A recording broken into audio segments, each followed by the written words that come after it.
YouTube, what's going on, man? It's your boy OFMPrince here, and today, come on, we got another banger. What's going on, y'all, bro? How y'all been, bro? How y'all been? Y'all been good? Y'all been good? So look, today, like I said, we do have a banger-langer, bro. This video is something that I have been looking forward to putting out for a long time now, because for some reason, with this being my first year of 2K, I felt like being good at the rec or being able to score in the rec or whatever it may be was cool. I thought that it was like valid, you know what I'm saying? But no, for some reason, everybody wants to say that I'm a rec warrior, that the rec doesn't matter, nobody gives a damn about the rec, whatever it may be. Bro, fine. So what did I do? Had to hop into the Pro-Am. Of course, people are gonna watch this video and say, oh, Pro-Am has no comp in it, this, that, and the third. You gotta play Sybil, you gotta play codes if you really want comp. The rec doesn't really, the Pro-Am doesn't really matter. Bro, I'm just, listen, y'all just keep moving the goalposts, bro, and I'm just gonna keep scoring. This video right here is absolutely insane though, bro. My first ever games in the Pro-Am, I dropped a 40 and a 50 ball back to back. I don't want to do too much yapping, I don't want to do too much talking, bro. I want to get right into it because it is a little bit of a long one. I want to show you guys pretty much the entirety of the game so you can see like how they played out and how the game went and what I was thinking during the game. If you guys do enjoy this video, after you finish watching it, please make sure you drop a like, subscribe to the channel for more content like this, and comment down below what is the most amount of points you've ever seen somebody score in any 2K that you've played. It doesn't necessarily have to be how much you scored, but how much have you seen somebody score. With that being said, bro, let's get into the first gameplay. Actually, before we hop into the gameplay, I know a lot of people are going to ask, so I'm going to show you guys my build that I used on this gameplay. It's not the normal build that I usually play the rec with, because in my head, I figured because everybody is a 99 300 or everybody loves to hunt the 3-ball, I felt like if I gave myself a 99 midi with the way that I know how to get to the mid-range and know how to get to my spots, I really felt like I would be unstoppable, and lo and behold, I actually was. This is the build right here. It has a 99 midi with an 89 3-ball. Now, I personally don't feel too confident shooting with the 89 3-ball. I know a lot of people say it's super easy, super possible. I do have games where I hit a lot of shots, but I just don't feel that confidence to like either hit an ill step back or stop and pop with the 3. I know over time playing on the build, I'll get more confident on it, but as of right now, I kind of just save my 3s for when I have heat check or when I'm wide open on fast breaks in the corner and stuff like that. I don't really 300 at all. Pairing this up with my 85 driving layup and my 87 driving dunk with my 75 vert, I truly feel like I am in the perfect spot to be a real 3-level scorer. As I get more comfortable on the build and as I feel like I can hit my 3s more consistently like I do on my 99 3-ball, of course it's not going to be as consistent, but when I feel comfortable being able to do it, I know I'm going to be cashing. This build also has a 95 ball handle with a 91 speed with ball, so I could get Hall of Fame lightning launch as well as the Steve Francis signature size up, because I feel like it's the best in the game, bro. No question, I keep telling y'all that. 85 pass accuracy, because pass accuracy can destroy a build, but I need, obviously in the Pro-Am, you need to be able to throw zingers, you need to be able to throw quick passes, dots down the court, stuff like that. So I feel like 85 is the sweet spot. Here are the badges. You can look at it real quick. Really and truly, that's all I have to say about the build. I really want to get into these gameplays, so let's go. So to start off the games, bro, I'm not gonna lie, I was a little nervous. As you can see, we weren't paired up against like crazy dogs out the gate. They were 5 and 4, nothing too crazy to be worried about, but I felt as though I wasn't gonna play well. What everybody was saying, like, oh, you're not gonna be able to score in the Pro-Am the way that you do in the rec, I thought that they were right. They weren't. So to start off the game, bro, first bucket, I see the most beautiful wide open shot, clanked it, couldn't believe it. All my confidence left. I felt like I was going to get dogged the rest of the game and shoot 0 for 40. But luckily, the very next possession down the floor, I find a nice little smooth jumper to be able to get my groove back. And after I hit that, my confidence did come back a little bit. Now, one thing that I have found a very big issue that I have on this build is no matter how well I feel like I'm playing defense, a lot of people seem to be shooting over me. I kind of just have to figure out what I want to do and how I need to change that. But as you can see, I do feel confident with this 99 midi, maybe a little too confident. I shoot a lot of shots that are open, but in this 2K, trying to shoot in succession over and over and over and over, even if you're finding open shots, a lot of times the game will make you miss. As you can see, the other team came off to a hot start. They started off 8 to 4. They started yamming it on us in the paint and stuff like that. You can't hear my teammates. I'll make sure for the next time I post a Pro-Am game that you can hear me and my teammates, but really and truly, we were just trying to talk, make sure that we could collapse on the paints, rotations and stuff like that. One thing that I see is a big difference from the Pro-Am to the rec is that the Pro-Am teams that I've played so far, I have played about 11 games and I'm averaging about 32 points and 9 assists, so I do feel like I have a good handle on it now. But at the beginning, I didn't really recognize that these ProAm teams do not seem to miss an open man. They always seem to pass to the open man. They always seem to be hitting their shots. So of course, me and my team have to do the same. Now, as you can see, I'm taking shots, trying to be confident. Sometimes, like I said, maybe a little too confident. I do get my first assist right here. And after I got this assist, I started to feel like I was going to start cooking.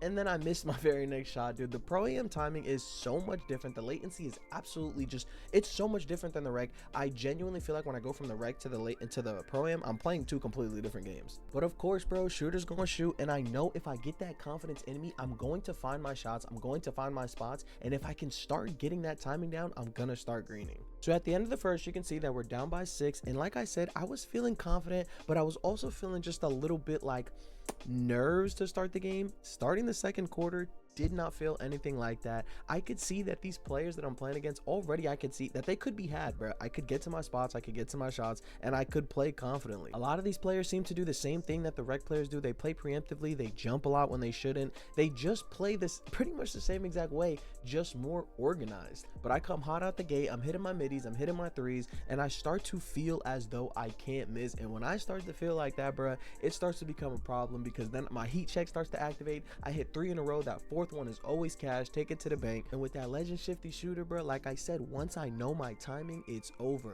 My teammates start to hit. We come back real quick. We start to get the lead. The other team does not seem to be falling on their shots, and we start to kind of run away with it a little bit. Now, one thing that our team did have a little bit of trouble with throughout the game is being able to stop the other team from scoring in the paint. And we do have to work on rotations and making sure that my bigs get over quick enough, because when your big gets over slowly, even if he's good in positioning after the jump, the animation will still play out as if he wasn't there and he didn't jump at all. So me and my team do have to hit the lab. We do have to watch for him, and we have to make sure that we have our teammates sliding when they should, making sure that the big man feels comfortable sinking to the paint because he knows other people are going to rotate for him. I haven't said it yet, but we are actually playing a 2-3 zone with me in the back left corner and our 2 locks up front. Our team doesn't have an actual power forward back end that can play the pick and roll that a lot of teams like to run, so we do have to find a guard that does feel comfortable doing that. But as you can see, at the half, I was actually hooping with almost a 20 piece and 5 assists. Like I said, I started to feel confident, came out the half, started cashing. A lot of people told me that you need a 99 3 ball to be able to score in the ProAm, and I just didn't believe it. I didn't think that it was true, because so many people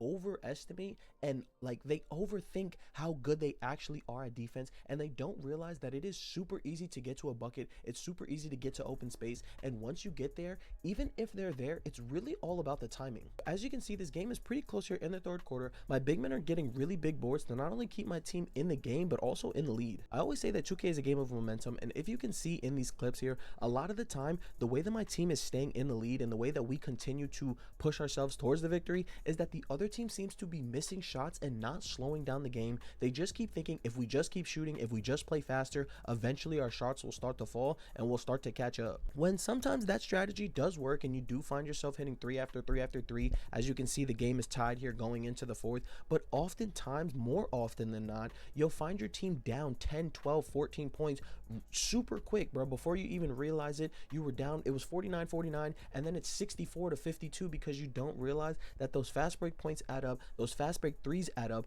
and your team starts to get lazy on defense. They start to feel like they already lost the game, and it's only the third quarter. Like I said, bro, once I start to feel comfortable and I know my defender can be had, I pretty much feel like I can shoot anywhere on the floor, and anybody that steps over to help is not going to be able to get any kind of contest at all. And here you can see the 85 driving layup coming out in full force. I genuinely feel like 75, 80 driving layup is not enough for these types of games, these types of contests, and these defenses that you're playing against. You need to have a higher driving layup and put it on normal risk layup, so you can not only green but hit your whites too. As this first game comes to a close, I had 41 points, 6 assists, absolutely dominated the other team. Now, like I said, they weren't the greatest, but they also weren't the worst. They were 5-4. These gameplays that you're seeing are like 2 days after the season reset, so they have been playing. They played a good amount of games, but fortunately, me and my boys were able to come out with the dub, come out on top, and actually have a great game for our first showing out.